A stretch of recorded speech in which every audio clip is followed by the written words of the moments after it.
আমরা আজকে এই প্রবলেমটা সলভ করব। এই প্রবলেমটা সলভ করতে যাওয়ার আগে আমাদের ইন্ডিসেসের কয়েকটা ফর্মুলা জানতে হবে। যেমন যদি x⁻n থাকে, সেটাকে আমরা লিখতে পারি 1/x⁴n। এটা হচ্ছে 1 নম্বর ফর্মুলা। 2 নম্বর ফর্মুলা হচ্ছে যদি x⁻n থাকে, সেটাকে আমরা লিখতে পারি x⁻n × m। 3 নম্বর ফর্মুলা হচ্ছে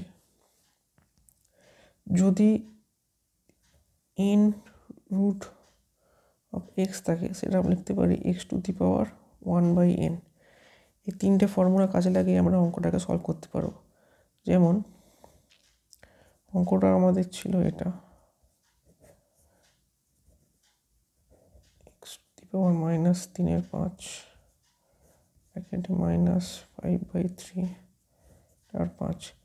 যেহেতু এটাকে -5/3 আছে, সেটাকে আমরা এই ফর্মুলাটা কাজে লাগিয়ে ইউজ করতে পারি।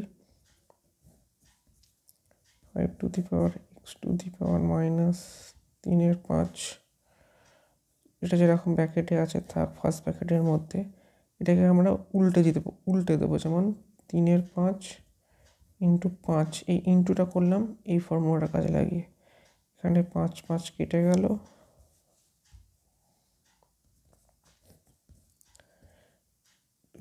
x⁻³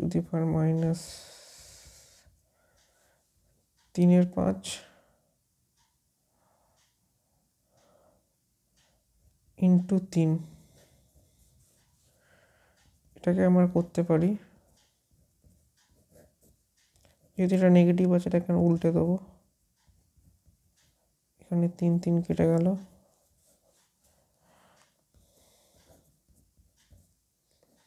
পড়ে রইল এইটা পাওয়ার 5। এটাকে আমরা লিখতে পারি 5 × 1/5 কেটে গেল, এটার ভ্যালু হয়ে যাবে x।